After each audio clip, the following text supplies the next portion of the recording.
Now, before we get into how I ended up being homeless in Japan, I have to explain all of the events of the day so you can fully understand how I ended up in this situation. So, let's go back to the beginning of the day.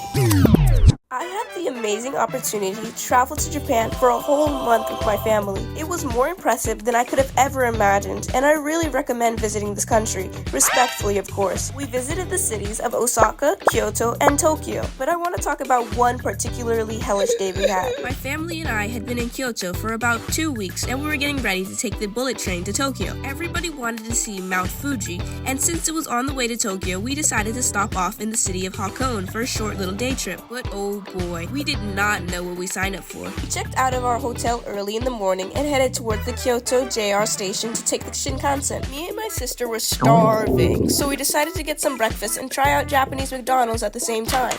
Order 200! Order 300! I had never seen McDonald's employees working harder than they were. It felt like an episode of Hell's Kitchen. People were rattling off numbers. There was at least 20 different meals being packed at the same time. The line went around the building, and the workers in the back were sprinting around trying to fry, bake, and chop at the same time. But even with all of this energy, it took us 20 minutes just to get our one sandwich and 2 drinks. Now, all that was left to do was board our train. But there's one little detail about stations in Japan. There's enough stairs to take you to heaven, and this one didn't have any escalators. We had to lug all our suitcases up a million flight of stairs, all while holding our cards and food. But because the food had taken so long, we only had 3 minutes before our train got there, so we had to hurry. To get through the turnstiles, we had to scan a code on our phones. Me and my sister scanned through, no problem, but our parents' phones weren't working and we were running out of time. I'm trying, it's not scanning. Hurry up, the train's here already, come on! We sprinted up the stairs and jumped onto our train without a moment to spare. We had the entire train cart to ourselves, so we felt like royalty sitting down in our plush seats with leg rests and a reading light. The bullet train stopped at every station for about 5 minutes, and the blue Hawaii McDonald's drink I had was flowing straight through me, so I decided to use the bathroom while the train was stopped. I was wearing a one-piece, and if you've ever tried to use the bathroom in one of those, you understand how hard it is. As I finally escaped from the constraints of my clothing and sat down, the train started moving. I truly underestimated how fast bullet trains go, because it felt like we were about to take off into the sky.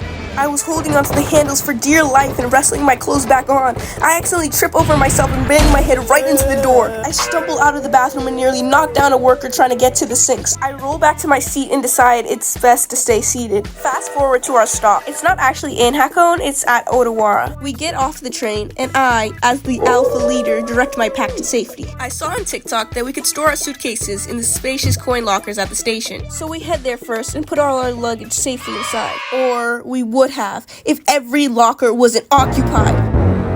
We sprinted to the other side of the station to hopefully get an empty locker, but everything's filled. We sprint one more time, and everything's filled except the smallest bins ever. We have no other option but to cram our absolutely overstuffed suitcases in the small 100-yen storage case. So that's what we did. My dad's morbidly obese suitcase is too big bone to fit, and we have no other options at that point other than to just carry around the suitcase with us the whole day.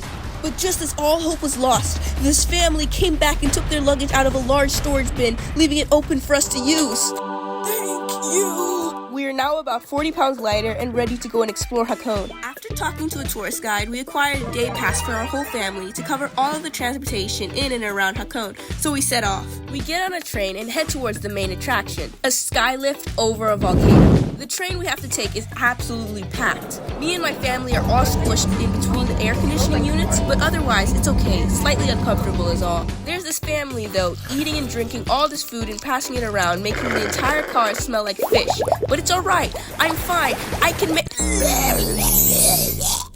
This kid projectile vomits all over himself and the floors. I am less than 2 feet away from this puddle of mess, and the entire car smells like hot throw-up. The entire family gets off at the next stop, and we're left to hotbox in the vomit car for another 20 minutes. Some poor lady even sits in the vomit on accident, but we get to our destination with a bit more trauma than we had yesterday. My little sister is starving at this point, so we decide to go in a quiet mom-and-pop ramen place. The ramen was amazing, and I got to practice my Japanese, but I had to use the bathroom again. I walk in and see my worst enemy, a squat toilet. Now, I'm actually kind of a fan of squat toilets. I've tried every bathroom in every country I've gone to, so I can make a tier list. But this bathroom was the last thing I wanted to see while wearing an all-white one-piece outfit. In case you're not aware, the only way to use the restroom while you're in a one-piece outfit is to get completely, for lack of a better word, booty butt naked.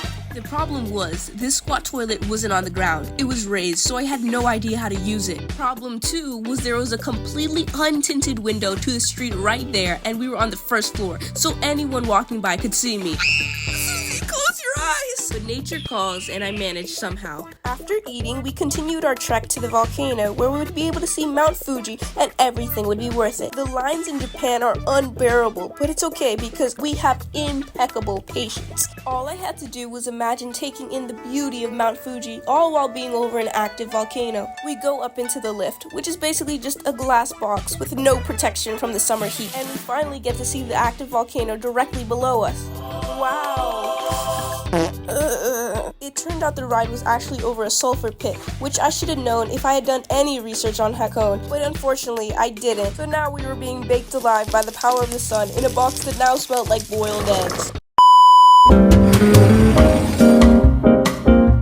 I'm so sorry, but I give up. I started this video September 13th and it is now October 19th. It was more than a month ago that I started this video and I'm only halfway done. So I decided to break this video into a part 1 and part 2. Hopefully part 2 does not take me nearly as long as part 1 took me. But if you enjoyed this story and you want to see part 2, then subscribe to be notified when it comes out. Thank you guys so much for all your support and love. Thank you so much for watching till the end, and if you like this video, please give it a thumbs up. Please check out my other videos and look at my tutorial to see how much effort I put into making videos.